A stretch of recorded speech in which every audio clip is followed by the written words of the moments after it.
How's it going, viewers? Mr. Incredi-Brony's back and he's rolled all the punches, baby. Welcome to Story Time with Mr. Incredi-Brony, and yep, this is going to be about Sonic the Hedgehog. If you saw my previous video, I did mention him at some point, so I wanted to make this video for multiple reasons. One, because I've said this before, Sonic the Hedgehog is the coolest video game character ever, okay? That's just my opinion.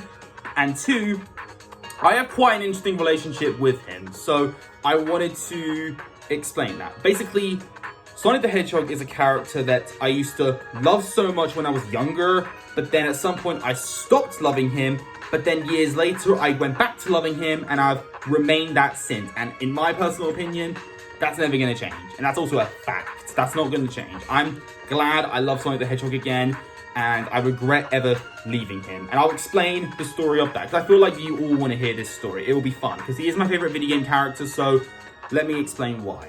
So, the year was 2009, and I was playing on my Nintendo Wii, as always. The Super Mario Galaxy, and Super Smash Bros. Brawl, like I mentioned in the last video, and a couple other games here and there that I owned, which I wasn't that into, but I still owned them for fun, you know? Lego Batman the video game, of course, was one of them. And so I had a cousin called Marco who also loved playing video games, and he had a father who, I kid you not, was into Sega games back in the day, and Sonic was his favorite mascot, so it made sense why he would introduce his son to Sonic. He got him Sonic Unleashed for the Wii, and he actually really liked it, and then he gave him Black Knight. However, my cousin Marco did not actually like the idea of it and said it looked boring, so he said, give it to someone else who you think actually enjoy it. And then that made my uncle think, I'll give it to my nephew. And that was me, of course. So he gave it to my father and told him, just tell your son that Sonic is a rivalry to Mario. That will make him interested. And it did work. It actually worked. My dad came up to me and gave it to me for Christmas and said, basically, Luca, this is Sonic the Hedgehog, and he's a rivalry to Mario, and they are always battling to be the best of the best. I think you should check him out. I was like, okay, Dad. So I put in Sonic and the Black Knight on my Nintendo Wii, and oh my gosh, I loved it so much. Just the graphics, the music, the gameplay, swinging my sword around to just defeat all the enemies. It was epic. I loved playing Sonic and the Black Knight so much that I wanted to complete the collection. So I looked up if there was any more Wii games of Sonic, and there was. So I got Sonic and the Secret Rings and Sonic Unleashed. Absolutely loved Unleashed, but I despise Secret Rings. I mean, everyone does. Awful gameplay, awful graphics, and very boring plot. So yeah, I did not care about Secret Rings, but I loved Black Knight and Unleashed. I played that so many times. But then years passed, and I also got more into Sonic at the Olympic Games, which was a lot of fun. But then many years passed, and then I, of course, got rid of my Nintendo Wii, which is really sad, which I replaced with Xbox 360. And there wasn't a Sonic game I could get on my Xbox at the time, which was sad.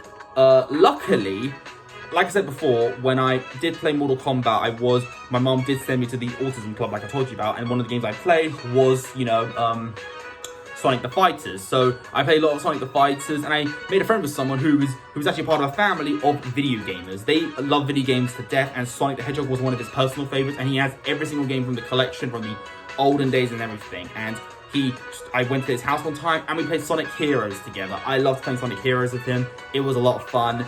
And there were other classics that he owned that I didn't get to play. Yeah, I played a little bit of Sonic Adventure, but then after that, we upgraded to Xbox 360, and I got Sonic Generations, and we played that together. I loved Generations, and he did too. We used to do challenges together where sometimes we played the level blindfolded, or don't touch any enemies, or try to press only one button. We used to do that a lot. His family does that a lot, so he did it with me, and I absolutely loved doing that. The challenges you could do is just so much fun. We did it for a lot of games we owned, actually. We even did it with my Incredibles game on Xbox 360, which was originally Xbox Classic, and one of the challenges we did was try to defeat the Omnidroid in the level 8 without, and I kid you not, getting hit, which was a tough challenge. But I did a really cool cheat where I kept hitting the claw just multiple times. I just loved playing these Sonic games with my friend, and unfortunately his family was from another country, and they were actually visiting the UK for a while, but then they actually went back to their home country, and I never saw him again, which is sad. But hey, Sonic the Hedgehog memories, I will never forget the things I did with him. So, of course, I'm still going to play Sonic, right? Well, that's what happened. That's what I thought when a year later, the new Sonic game came out called Sonic Lost World for Nintendo Wii U. And my cousin, another one of my cousins, owns a Wii U. And I remember playing Mario 3D World with them and Splatoon, which I really enjoyed. So I thought, hey, Sonic Lost World? Sounds great, huh? I played like a couple hours and I absolutely lost it. It was one of the absolute worst games I've ever played in my life. It was awful. So much so that I thought Sonic was going downhill. Like, I did not like I really did not like Secret Rings, and I did not like the Sonic 06, and I especially did not care about Lost World. It was probably the worst Sonic game I played, and I felt very insulted.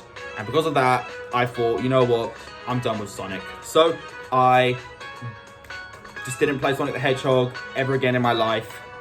Until one day, which is actually kind of crazy.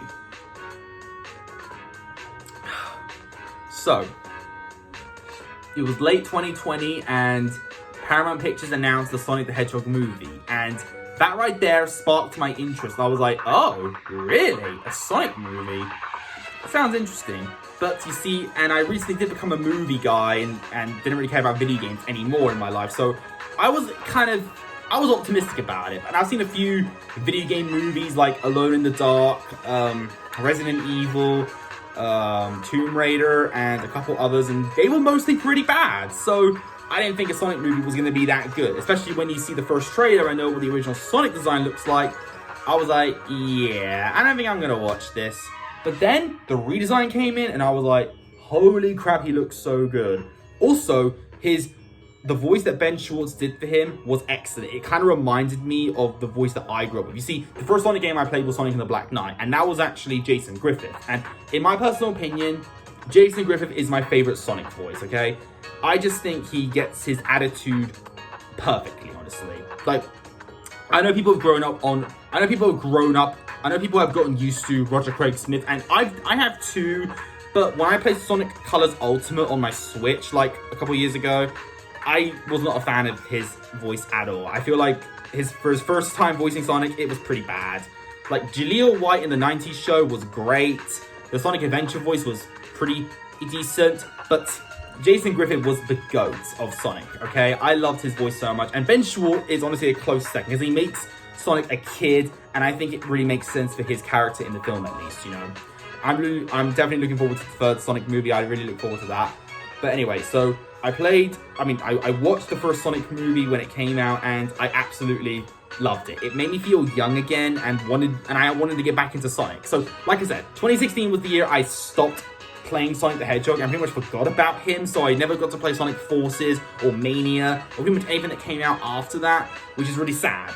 So, when I watched the Sonic movie and absolutely loved it, I just wanted to go back into Sonic, and I made the right choice. I went on my Switch and wrote down the word Sonic, and bam, there was so many choices, surprisingly. And in the end, I only got 2 Sonic games for Switch, and that was Sonic Forces and Sonic Mania. And I gotta say, perfect choice. I absolutely love Sonic Mania. It's my favorite 2D Sonic game, and probably my favorite 2D game ever, maybe better than New Super Mario Bros. DS. I don't know. It just might be, because it is my first 2D Sonic game, and I think it did a great way of getting me into the 2D Sonic era, since I never got to play any of the classics from the 90s, of course, obviously. But I loved it, really. So I really hope Sonic Mania gets a sequel at some point. I also have the Encore DLC where you get to play as Mighty the Armadillo and Ray the Flying Squirrel. It's really cute. So please play Sonic Mania right now. It's also a pretty cheap game. Only 15 quid. Worth it.